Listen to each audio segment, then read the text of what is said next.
उन्हें कुछ पैसों की जरूरत है। उन्होंने मेरी बहन का रिश्ता तय कर दिया था। लड़के वाले बहुत अमीर लोग थे, मगर मैंने अपनी माँ की कोई बात नहीं सुनी और गुस्से में अपना मोबाइल नंबर काट दिया। अंजलि मुझे कहीं भी दिखाई नहीं दी थी। मैं बहुत परेशान हो गया था।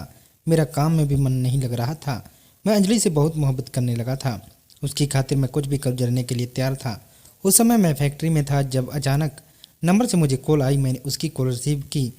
मैं घबरा गया। मैंने कहा, पिछले 2 दिन से तुम कहाँ गायब हो गई हो? जब से तुम्हारी माँ ने हम दोनों को देखा है, तुमने मुझसे बात करने की कोशिश नहीं करी। मेरी बात सुनकर अंजलि फूट फूट कर रोने लगी। उसने कहा कि मेरे बारे में माँ को यह बात पता चल गई। माँ ने मेरे पापा और भाइयों को यह बात बता दी, क्योंकि वह बहुत अच्छी तरह से जानती है कि अगर उन्होंने उनको यह बात बता दी तो वह लोग जल्द ही मेरी शादी करवा देंगे। जबकि अभी मैं पढ़ाई कर रही हूँ। मेरी माँ चाहती है कि मैं मास्टर करूँ, लेकिन मेरा मास्टर्स कंप्लीट होने में अभी काफ़ी समय है और मुझसे पहले मेरे बड़े बहन भाइयों की शादी भी होनी है। माँ ने मुझे सख्ती से मना किया हुआ है कि मैं तुमसे बात ना करूँ।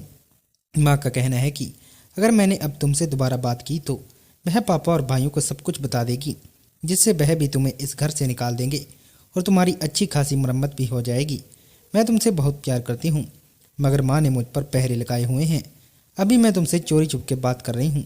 देखो, कुछ भी करो, मुझसे शादी कर लो। मुझे यहाँ से भगा ले चलो। मेरे घर वाले तुमसे मेरी शादी कहीं और करवा देंगे। इस तरह हम दोनों अलग हो जाएंगे। मेरा मानना तो यह है कि हम दोनों यहाँ से भाग चलते हैं, तभी हम दोनों एक हो पाएंगे, वरना हम दोनों को एक दूसरे से दूरी ही बनानी पड़ेगी। अंजलि की बात सुनकर मैं घबरा गया। मैंने कहा, अंजलि, यह तुम क्या कह रही हो? ऐसा नहीं हो सकता। मैं इस शहर में नौकरी करता हूँ। मैं तुम्हें भगाकर कहाँ ले जा सकता हूँ? इस शहर में तो तुम्हारे भाई और पापा मुझे ढूंढ निकालेंगे। अंजलि कहने लगी कि पहले हम दोनों यहाँ से भागकर कहीं ऐसी जगह चलेंगे जहाँ हम दोनों शादी कर सकें, और उसके बाद तुम अपने गाँव लेकर चलना। वहाँ हम तुम्हारे घर में रहेंगे, और अगर तुमने मेरी बात नहीं मानी तो फिर तुम मुझसे बात मत करो। इस तरह तो हम दोनों के लिए एक दूसरे को भूलना ही बेहतर है। उसकी बात सुनकर मैंने उससे कहा कि अच्छा ठीक है, मैं सोचकर तुम्हें बताता हूँ, मुझे थोड़ा सा समय दो। मगर अंजलि ने कहा कि मैं तुम्हें समय नहीं दे सकती। मेरे पास समय नहीं है। मैं सिर्फ तुमसे शादी करना चाहती हूँ, तुमसे अलग नहीं रह सकती। अंजलि मुझसे इतनी नाराज जाहिर कर रही थी कि मैं उसे भगाने पर मजबूर हो गया था। मगर मुझे डर इस बात का था कि मैं उसे यहाँ से गाँव लेकर जाऊँगा तो मैं अपनी माँ को क्या जवाब दूंगा। माँ ने बड़ी उम्मीदों से मुझे यहाँ भेजा है। मैं तो बड़ा परेशान हो गया था। मुझे तो यहाँ इस फैक्ट्री में काम भी बड़ी मुश्किल से मिला था। अगर मैं यहाँ से चला जाता तो यहाँ पर मुझे काम भी दोबारा नहीं मिलेगा, बल्कि मैं यहाँ वापस भी कभी नहीं आ सकता था। दूसरी तरफ मैं नाराज़गी भी बर्दाश्त नहीं कर पा रहा था। वो मुझसे बिल्कुल भी बात नहीं कर रही थी। मेरा उससे बात किए बिना दिल नहीं लगता था। अब मजबूरन मैंने उससे शादी करने का फैसला कर लिया था। रात के अंधेरे में हम दोनों वहाँ से भाग निकले थे और फिर अगली सुबह उसके बाद दोनों ने कोर्ट मैरिज कर ली। मेरे कुछ दोस्तों ने मेरा साथ दिया था। फिर मैं अंजलि को अपने साथ लेकर अपने गांव चला गया। जैसे ही मैंने घर का दरवाज़ा बजाया तो मेरी बहन ने घर का दरवाज़ा खोला था। मेरी बहन मुझे देखकर दंग रह गई थी, क्योंकि मैं घर में अकेला नहीं आया था बल्कि मेरे साथ। उसे देखकर उसकी आंखें फटी की फटी रह गई। वह कंफ्यूज हो गई थी कि मेरे साथ यह लड़की कौन है। मैं अंजलि को लेकर घर के अंदर दाखिल हुआ। माँ बाहर आंगन में बैठी हुई थी।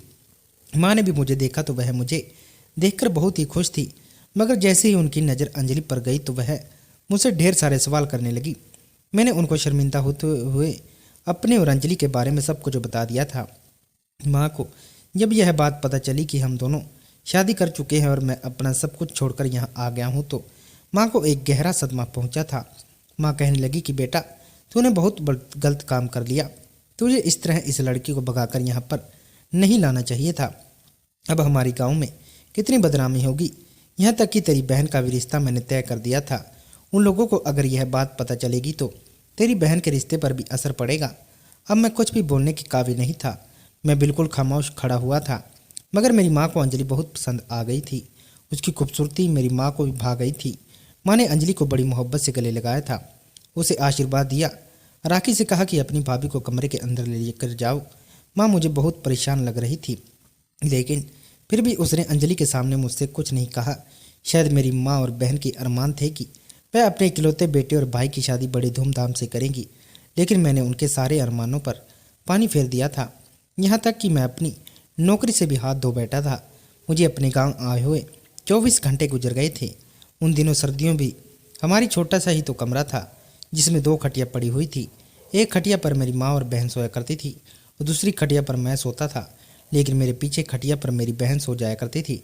रात के समय में माँ कहा कि तुम बहू के साथ कमरे के अंदर सो जाओ, मैं और राखी बाहर सो जाएंगी।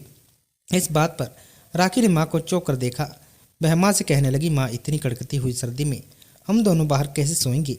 माँ ने उससे कहा कि देखो बेटा, अब हमारे घर में तुम्हारी भाभी आ गई है, ऐसे अच्छा तो नहीं लगेगा कि हम लोग कमरे के अंदर सोएं और बेटा बहू आंगन में। उन्होंने मुझे ज़बरदस्ती अंजलि के पास कमरे में अंदर भेज दिया और दोनों खुद बाहर आंगन में सो गई थी।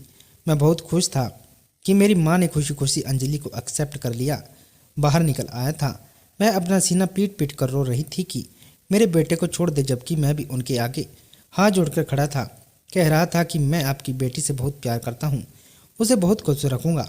आसपास काफ़ी लोग इकट्ठा हो गए थे। एक अजीब तरह का तमाशा लगा गया था। मेरी जान पर बनाई थी, मगर कोई मुझे बचाने के लिए नहीं आ रहा था। इतनी देर में हमारे गांव के बड़े अमीर जमींदार राणा सिंह जी आ गए। उन्होंने कहा कि ये क्या तमाशा लगाया हुआ है, आखिर कौन है यह लोग जो हमारे गांव में घुसकर गुंडागर्दी कर रहे हैं। किसकी इतनी हिम्मत है कि हमारे गांव के लोगों के साथ जबरदस्ती मारपीट करने लग जाए। अंजलि के पिता और भाइयों ने राणा जी को पूरी बात बताई। वह बात सुनने के बाद कहने लगे, अच्छा तो यह बात है। उन्होंने वहां पर इकट्ठे सारे लोगों को वहां से भगाया और कहा कि यह बात प्यार से भी हो सकती है। अब तो दोनों ने शादी भी कर ली है, अब आखिर तुम लोग क्या चाहते हो। उन्होंने कहा कि हम इन दोनों को जान से मार देंगे। हमारे यहाँ किसी ने मोहब्बत की शादी नहीं करी, हम मोहब्बत की शादी के सख्त खिलाफ हैं। उधर मेरी माँ और बहन बुरी तरह से रो रही थी। मेरी माँ रोते हुए राणा जी के पैरों में गिर गई और कहने लगी कि राणा जी कुछ भी करके मेरे बेटे को बचा लो, यह लोग मेरे बेटे को मार देंगे। राणा जी की नज़र अचानक मेरी जवान बहन पर चली गई। राखी को देखकर उनकी आंखें उस पर टिक गई थी। मेरी बहन एक ऐसी लड़की थी। कहा कि अब मैं किसी को भी परेशान होने की जरूरत नहीं है, मैं अभी फैसला किए देता हूँ। अंजलि के पिता ने कहा कि अब कोई फैसला नहीं होगा। उन्होंने फिर से बंदूक उठाई और राणा जी के हाथ उठाकर उन्हें खामोश रहने का इशारा दिया। उन्होंने कहा कि धीरज रखो, मैं इस लड़के से कुछ बात करना चाहता हूँ। राणा जी मेरे करीब आए और उन्होंने मेरे कान में एक ऐसी बात कही जिसे सुनकर मेरे पैरों तले से जमीन निकल गई थी। मगर उनकी बात मानना मेरे लिए बहुत ही बड़ी मजबूरी बन गई थी। अगर मैं उनकी बात ना मानता तो मैं अपनी जान की बाजी हार सकता था। यहाँ तक कि अंजलि की जान को भी खतरा था। मैं खामोशी से सर झुकाकर खड़ा हो गया था। राणा जी अंजलि और उसके भाइयों को अपने साथ अपनी हवेली पर ले गई और उसके बाद उन लोगों ने हमें बख्श दिया। यह सब देखकर तो मेरी माँ, बहन और पत्नी तीनों ही हैरान रह गई थी कि यह लोग तो हमें जान से मार देना चाहते थे। आखिर इन्होंने इतनी आसानी से हमें कैसे छोड़ दिया। वह लोग हमारे गांव में बड़ी खामोशी से चले गए थे, मगर उन्होंने अंजलि से सारे रिश्ते नाते ख़त्म कर दिए थे।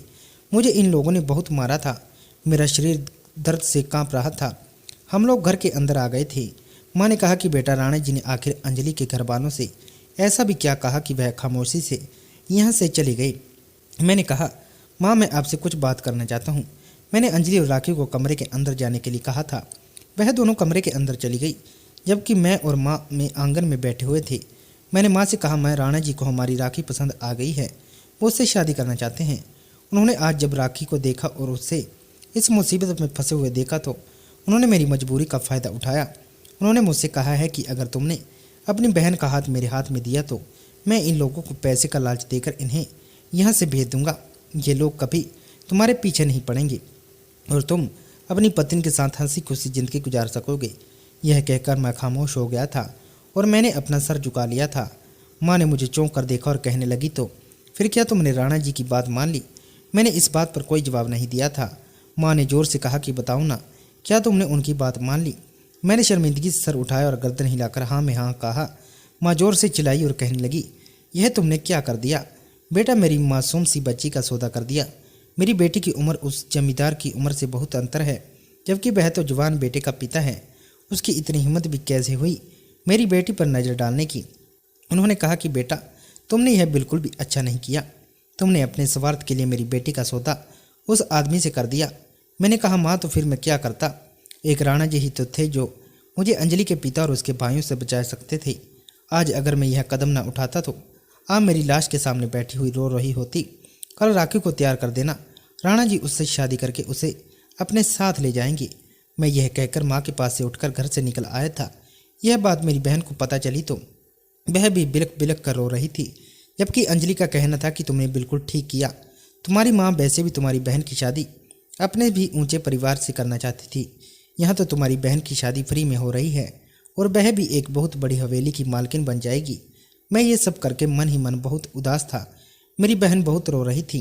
अगले दिन राणा जी आए और मेरी बहन से शादी करके उसे अपने साथ ले गए। मेरी माँ उसे जाने नहीं दे रही थी। मेरी माँ बार बार मुझसे यह कह रही थी कि तुमने मेरी बेटी के साथ अच्छा नहीं किया। ना जाने क्यों अपनी बहन को इस तरह जाते हुए देखकर मेरे दिल को बिल्कुल भी अफसोस नहीं हुआ था। बस मुझे इतना सुकून था कि अब सारी जिंदगी मुझे अंजलि के घर वालों से डर के जीने की जरूरत नहीं है। राणा जी ने मेरी मोहब्बत बड़ी परेशानी हल कर दी। मैं चाहूँ तो अब दोबारा उस शहर भी जा सकता हूँ। मेरी बहन जा चुकी थी। मेरी उम्र कम बहन 45 साल के आदमी से हो गई थी। राणा जी की पत्नी उनकी शादी के 5 साल बाद ही मर गई थी, मगर उनसे उनका एक बेटा हुआ था। उन्होंने अपने बेटे को बचपन में ही शहर पढ़ने के लिए भेज दिया था। वह कभी कभी अपने आया करता था गांव। राणा जी के पास बहुत धन दौलत थी। धन दौलत की कमी तो अंजलि के परिवार वालों के पास भी नहीं थी, मगर कहते हैं ना कि इंसान पास जितना पैसा हो वह पैसे के लिए उतना ही ज़्यादा लालची हो जाता है। राणा जी ने मेरे ससुराल वालों को इस बात को ख़त्म करने के लिए पूरे पैसे दिए थे। राखी घर से गई माँ ने तो जैसे खाना पीना ही छोड़ दिया था। माँ हमेशा यही कहती कि मेरी बेटी का ना जाने वहाँ क्या हाल होगा। हम दोनों पति पत्नी कमरे के अंदर सोते, जबकि माँ कड़कती ठंड में कमरे से बाहर सोया करती थी। फिलहाल के तो मैंने गांव में छोटी छोटी नौकरी का बंदोबस्त कर दिया था, लेकिन मैंने सोच लिया था कि मैं कुछ दिनों बाद यहाँ से शहर चला जाऊँगा अपनी पत्नी को लेकर और वहाँ पर नौकरी करूँगा। इधर घर में मेरी पत्नी मेरी माँ के साथ अच्छा सलूक नहीं करती थी। वह मेरी माँ से घर का सारा काम करवाया करती थी। सर्दी में खुले आंगन में रहकर मेरी माँ धीरे धीरे बीमार रहने लगी। ऊपर से उन्होंने अपनी बेटी का नाम सताया हुआ था। मैं घर के अंदर दाखिल होता तो मेरी पत्नी मुझसे मेरी माँ की शिकायत करती। जब मैं माँ से कुछ कहता तो माँ कहती कि तुम्हारी पत्नी झूठ बोल रही है। बेटा, मैं बूढ़ी औरत तुम्हारी पत्नी से भला क्या कह सकती हूँ। यह तो मुझसे जैसा कहती है मैं वैसा कर लेती हूँ। घर के सारे काम भी कर लेती हूँ, यहाँ तक कि बहू मुझे खाना भी नहीं देती। भूखी प्यासी रहती हूँ। मुझे अपनी बेटी की बहुत याद आती है, जो ना तो मुझे घर का काम करने देती थी और तो और मुझे खाना भी समय पर दिया करती थी। यहाँ तक कि मेरे हाथ पैर दबाकर मेरी सेवा भी बहुत अच्छे से किया करती थी। बहुत जिस दिन से घर आई है उसने मेरे घर की सुख शांति ही आग लगा दी। अंजलि कहने लगी कि अगर आपको घर की सुख शांति हमारे आने से ख़त्म हो गई है तो हम यहाँ से चले जाते हैं। मैंने भी माँ से कहा कि माँ, आपको अंजलि के लिए ऐसे शब्द इस्तेमाल नहीं करने चाहिए। अंजलि आपकी बहू है। माँ खामोशी से मेरी बातें सुनती रही, मुझे पलटकर कभी कोई जवाब न देती। कहने लगी कि नहीं बेटा, तुम में से कोई भी यहाँ से मत जाओ। मेरी थोड़ी सी ही तो जिंदगी है, तुम लोगों की बातें सुन सुनकर गुजर जाएगी। धीरे धीरे इस बात को 1 महीना गुजर गया था, जब अचानक हमारे गांव पर राखी आ गई। राखी को देखकर मैं खुश हुआ था। राखी ने बहुत अच्छे कपड़े पहने हुए थे। वह गहने भी पहन रही थी, मगर उसने मुझसे कोई बात नहीं करी। वह खामोशी से घर के अंदर आ गई और माँ के गले लगकर फूट फूट कर रो रही थी। माँ उसे देखकर बहुत खुश हुई थी। यह बात मैंने देखा सका कि मेरी बहन कितनी कमज़ोर हो गई है, मगर माँ को फ़ौरन उसकी फिक्र हुई। उन्होंने उसके गहने और अच्छे कपड़े ना देखकर उसकी कमज़ोरी होती सेहत को देखा और उसके लिए बहुत फिक्रमंद हुई। वो माँ से रोक कर कह रही थी कि तुम भी बहुत कमज़ोर हो गई हो माँ, ऐसा लगता है कि खाना नहीं खाती हो। मगर माँ ने उसे कुछ नहीं बताया। इतने पर मेरी पत्नी ने घर में हंगामा शुरू कर दिया। मेरी पत्नी ने यह बर्दाश्त नहीं हुआ कि राखी यहाँ क्यों आई है। अंजलि ने राखी से झगड़ा करना शुरू कर दिया। कहने लगी कि तुम यहाँ आकर मेरी सास को भड़का रही हो, भला मैं उन्हें खाना क्यों नहीं दूंगी। अरे वक्त से पहले उन्हें खाना देती तो देख नहीं तुम्हारी माँ कितनी मोटी हो रही है, जबकि मैं इस घर की जिम्मेदारियाँ उठा उठाकर कमज़ोर होती जा रही हूँ। मेरी बहन ने अपनी भाभी को कोई जवाब नहीं दिया।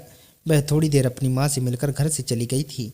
मुझे उसका यह अंदाज अच्छा नहीं लगा कि मैं उसके साथ सामने ही खड़ा हुआ था, मगर उसने मुझे ना तो नज़र उठाकर देखा और ना ही मुझसे कोई बात करी। उसके जाने के बाद मैंने माँ से कहा, माँ देखो, अमीर परिवार की बहू बन गई है तो अपने भाई को नज़रअंदाज करते हुए चली गई। यह नहीं जानती कि उसकी शादी उसके भाई ने ही करवाई है। माँ कहने लगी कि वह तुम्हें नज़रअंदाज करके नहीं गई बेटा, वह तुमसे नाराज़ है। अगर वह अपनी अमीर ससुराल में खुश होती तो तुमसे खुशी से बात करती, यहाँ खुशी खुशी बैठती, आंसू ना बहाती। तुम और तुम्हारी पत्नी दोनों एक जैसे ही हो। माँ कहने लगी कि बेटा, तुम तो बहुत अच्छे थे। कभी एक वक्त भी ऐसा था जब तुम अपनी माँ और बहन की तकलीफ़ को बिना कहे समझ जाते थे, मगर अब तो तुम्हें किसी की तकलीफ नहीं दिखाई देती। कभी कभी माँ की बातें मुझे बहुत चुभती थी। अब माँ दिन ब दिन बदनाम बीमार होने लगी, बीमार रहने लगी थी। उनको ज़्यादा बुखार और खांसी हमेशा रहता था। रात को जब हम दोनों पति पत्नी कमरे के अंदर सोते थे, वह जोर जोर से खांसती थी। उनके खांसने से अंजलि को सारी रात नींद नहीं आती। और तो और मुझे भी माँ के इलाज का काफ़ी सारा पैसा खर्च करना पड़ रहा था। सच कहूँ तो मैं भी अपनी माँ से अब तंग आ गया था। माता पिता अपने बच्चों के लिए किसी भी परेशानी से लड़ जाते हैं, मगर जब माता पिता किसी परेशानी में होते हैं तो बच्चे उनका साथ नहीं देते, बल्कि माता पिता उन्हें बोझ लगने लगते हैं। या फिर यह कहे कि मैं पूरी तरह से अपनी पत्नी के कहने में था। अपनी माँ की कोई परेशानी मुझे दिखाई नहीं दे रही थी। मेरी पत्नी के खर्चों में अभी भी कोई भी कमी नहीं आ रही थी। मैं जितना कमा लेता, मैं उसे आधे पैसे वह अपने पास रखती थी। मेरी बहन जो अपनी शादी के बाद सिर्फ एक बार यहाँ पर आई थी, ना तो मैं पलटकर कभी उसके ससुराल गया था यह देखने के लिए कि वह कैसे रह रही है। बस मैं तो इतना जानता था कि राणा जी के घर में वह राज कर रही होगी। राणा जी की उम्र है तो क्या हुआ, राणा जी है तो बहुत अमीर इंसान। गांव की ढेर सारी ज़मीनें उनके पास हैं। मेरी माँ दिन रात रोती ही हमेशा राखी को याद करती रहती। इधर राखी गरीब लोगों से वह कोई संबंध नहीं रख सकती थी। धीरे धीरे जमींदार होने लगा। मुझे लालच हो रहा था, लेकर चली गई। उसने खामोशी से रात के खाने में नींद की दवाई मिला दी। यहाँ तक कि वही खाना उसने नौकरों को भी खिलाया। वह खाने के बाद राणा जी और उसके घर का एक एक नौकर गहरी नींद में सो गए थे। चंपा के पास बहुत अच्छा मौका था। चंपा ने राखी को जाकर कमरे से निकाला और उसे वो वहाँ से भगाकर मेरे पास लेकर आ गई थी। वो समय गांव की चौक पर खड़ा था, जहाँ से शहर का रास्ता गुजरता था। चंपा के लिए यह सब करना बहुत ही मुश्किल था, लेकिन अब लालच पूरा करने की खातिर लोग क्या क्या नहीं करते। चंपा मेरे राखी को ले आई थी। राखी मुझे देखकर मेरे गले लगकर फुट फुट कर रोई थी, क्योंकि मैं अपनी बहन को उस नर्क से निकालने में कामयाब हो गया था। चंपा ने राखी को सब कुछ बता दिया था कि किस तरह उसके भाई ने उसे निकालने के लिए चंपा से क्या कहा। बहुत रो रही थी। अंजलि ने भी राखी से माफ़ी मांग ली थी। उसने कहा कि तुम्हारे और माँ जी के साथ जो कुछ भी हुआ वो मेरी वजह से हुआ। मैं बहुत स्वार्थी हो गई थी, बहुत घमंडी हो गई थी, मगर माँ जी की मौत मेरे लिए भी हादसा साबित हुई, जिसने मुझसे मेरी गलतियों का एहसास करवा दिया। मैंने राखी से कहा कि अब तुम्हें रोने की जरूरत नहीं है, मैं तुम्हें यहाँ से बहुत देर ले जाऊँगी। यह राणा जी भी तुम्हारा कुछ नहीं बिगाड़ सकेगा। और इस तरह मैं अपना घर बार छोड़कर राखी और अपनी पत्नी को लेकर शहर आ गया था। अब की बार मैं गाजियाबाद नहीं गया था, बल्कि मुंबई में आ गया था। मैंने अपना घर चंपा को देने का वादा किया था, तभी उसने मेरी बहन को राणा के घर से निकलने का काम किया। जब राणा और उसके नौकर होश में आएंगे तो वह खुद अंदाजा लगा लेंगे कि उनकी गहरी नींद में सोने में राखी वहाँ से निकल कर भाग गई। वह घर में मैंने अपने दोस्त और चंपा को सौंप दिया। चंपा और मेरा दोस्त राणा जी के डर से उस घर में नहीं रहेंगे, मगर कानूनी तौर पर वह घर उनका हो चुका है। मैंने कानूनी कार्रवाई के बाद ही उन दोनों को अपना घर सौंप दिया और अपनी बहन को लेकर शहर आ गया। हम लोग सुकून की ज़िंदगी गुजारने लगे थे। यहाँ आने के बाद मैंने किराए का घर ढूंढ लिया और एक अच्छी सी नौकरी भी तलाश कर ली और मकसद मेरा पूरा हो गया। दोस्तों, आज की हमारी कहानी आपको कैसी लगी हमें कमेंट करके जरूर बताना, और आप इस चैनल पर नए हैं तो जल्दी से चैनल को सब्सक्राइब कर देना।